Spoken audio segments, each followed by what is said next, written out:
G'day ladies and gents, and welcome back to War Thunder with Mags, and today we are going to steal a match from under the enemy team's nose. But first, welcome aboard the Wooden Wonder, the Molins Mozzie, the de Havilland Mosquito FB Mark 18.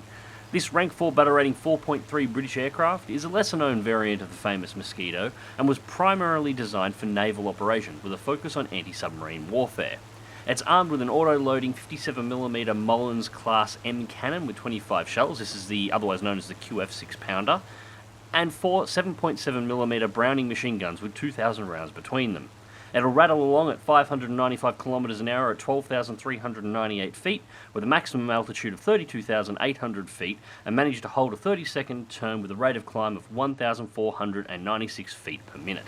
And if you're thinking these stats sound pretty low for a rank 4 aircraft, you're absolutely right. The Mosquitoes were designed in 1941, and barring a few minor changes in terms of performance, and they were only minor, they remained pretty much the same the whole way through their service life with the RAF, with the only real changes between the Mosquitoes overall being the weapons and ordnance loadouts depending on what they were designed for. So for example, the Mark 18 was built for anti-shipping, anti-submarine warfare. Some were designed as fighter bombers, some were set up as night fighters. That was where the aircraft showed their difference. And the second thing with the Mosquito is it was designed for long-range operations where it could wind itself up to maximum speed and then basically fly in a straight line at extremely low altitudes at incredibly high speeds, hitting targets rapidly. Again, the maps in War Thunder don't allow for that, and the battle rating that all of the Mosquitoes in War Thunder, there are two, currently hold, force them into battles regularly against aircraft from 1944, which basically nullifies the one advantage they truly had, and that was that of speed. However, that being said, it is not that you cannot use them, you just have to be a little creative about it, and basically don't be detected. So we started off with this match banking off to the left hand side as we have the A-cap over here. I've tried to clear as far away from the rest of the enemy team as I possibly can, and even my own team. I need to be out here on my own. I cannot risk being detected early. So much so that after my initial attack I actually flew away from my team and the enemy team just to break a difference, just in case somebody decided to nick over just a little bit and see exactly what was going on over at the A-cap. So what are we doing this match? Well, our map of the day is Operation Defending Stalingrad. This is a realistic battle, and we are taking off from the north side runway, attacking the Russians on the south side. However, we're not really attacking the Russians, because this is a mixed battle, unfortunately. We're in Arcade Plus. Hey, that's what the matchmaker gave me, what can you do about it? So anyways, the layout of this map is actually interesting. There are 3 cap points in this particular match, however only one of them is visible at the start of the game, the A point, with the B and C points not actually appearing on the map until roughly a minute after the match has actually started, and this corresponds with the times that 2 groups of ships, transport ships, landing craft, spawn in the river and begin travelling towards their objective. Up until that point, B and C doesn't exist, only A, and this is because A is actually an attack and defend by ground forces, not by landing craft. With the convoy that's going to attack the A position already being in place at the start of the match and moving towards the A position, A is going to be the first target that is attacked. And as you can see, all the A target actually is a bunch of artillery bunker hills with no hardened targets on it. I want to stress that, there is actually no bunkers on the top of those hills, surrounded by just 2 artillery positions and 1 AAA position on each hub, and there is 4 of them. Now what that means is every single position on these hills can be cleaned out with just 7.7mm ammunition. You do not need to fire a main gun, you do not need cannons, you can just go through with your secondary weapons and kill everything that is here, pick up a bunch of points, but more importantly you clear out all the defenders that are actually holding the cap circle. There's nothing else but these artillery positions and these AAA guns here that are defending it. So as soon as the convoy that is already on the ground, you can see them just off to the right here at the moment, passes into the capture circle for the A point, they will immediately start capturing A, which makes A a very, very, very quick capture. Plus, you've already taken a massive chunk of points out of the enemy team by destroying these artillery positions and cleaning A out already. So you're seriously hurting the points at the start of the match, and as you can see, clearing this position out, we've taken out about a quarter of the points so far, and we've still got a couple of positions we need to clear. I'm actually not lining the strafing runs up particularly well, I could be doing this quite a bit better. I shouldn't have had to turn back to take out this last position, for example. But just clearing out A just costs the enemy team a large amount of points to begin with, and as soon as those trucks arrive, if nothing comes over to interrupt those trucks, they're going to lose a chunk more, and nobody actually has to be on the A cap anymore to make that happen. So now with all these cleared out, I'm going to pass around wide and right over the river, and we're looking for our next set of targets. Now, I said at the start that the B and C points don't spawn in until the corresponding attack craft, which come in the form of landing craft on this map, actually spawn in and start travelling the river. That's exactly right. We're going after these landing craft. Now, the landing craft are important to try and nail in the river if you can before they land.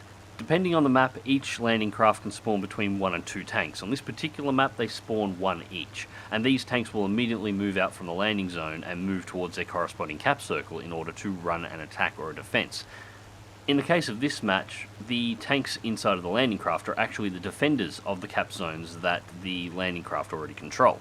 So, destroying the landing craft in the water is not only easier, but it prevents the landing craft from spawning in their tanks, which of course prevents the cap circle that these landing craft are heading to from actually having any defenders, meaning as soon as the allied attacking force moves once again into the capture zone for that particular cap point, they will immediately start capping unless somebody wipes out the entire convoy.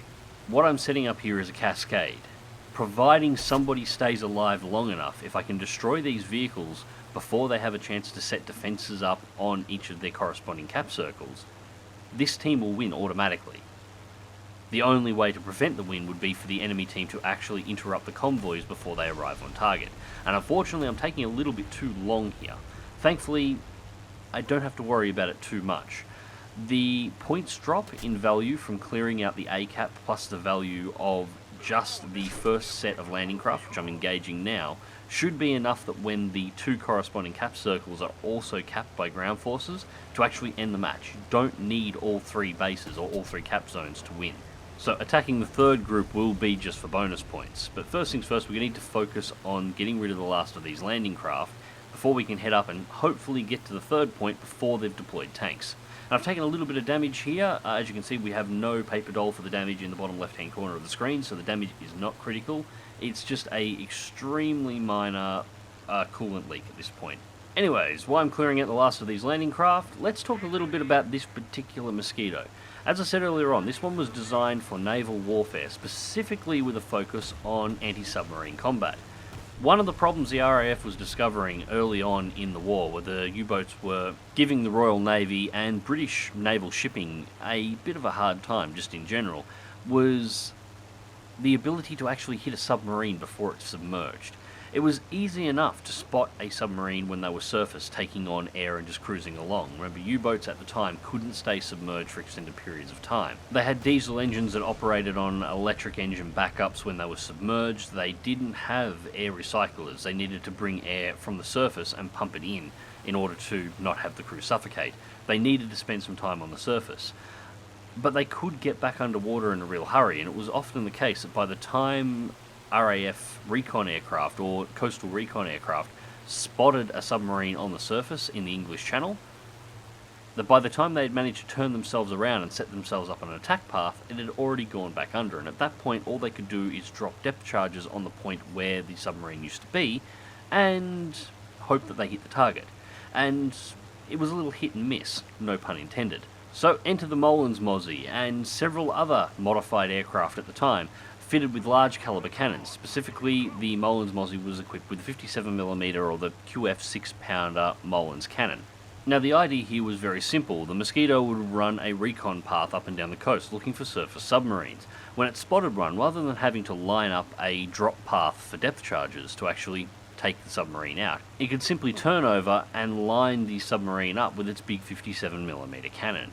Now the 57mm of course fired an armour-piercing round, and it of course also wasn't enough to destroy the submarine, but that wasn't exactly what they had in mind. The 6-pounder gun had a muzzle velocity of 2,950 feet a second, or 900 metres a second with the AP round that it fired, and its effective range ranged between 1,500 to 1,800 yards, or 1,370 metres to 1,650 metres, which gave it a good engagement range. Now the goal for it was to try and line the submarine up and put an AP round right through the pressure hull somewhere in the midsection of the submarine before it managed to submerge, and that's all it had to do. At that point, the Mosquito could break away and report the position of the submarine. A hole through any part of the submarine's pressure hull would prevent it from being able to submerge, and the damage of a 57mm shell was too large for the crew to be able to repair in-house. They would need to go to a port in order to get that fixed. With the submarine now trapped on the surface, unable to submerge, and being so close to the British shoreline, at that point they really had two choices: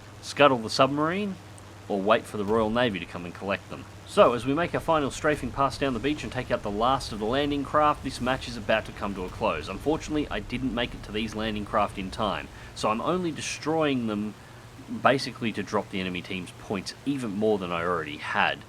And for the credits and RP, of course, because at this point the match is already over.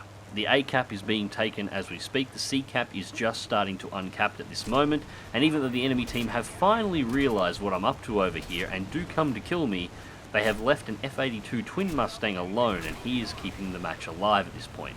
With me being eliminated, he is the last aircraft remaining. All he has to do is not die for 30 seconds.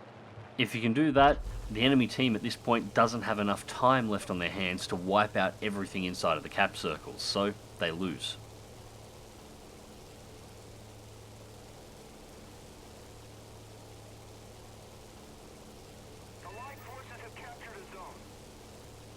And there it is, game over. So let's go through to the results.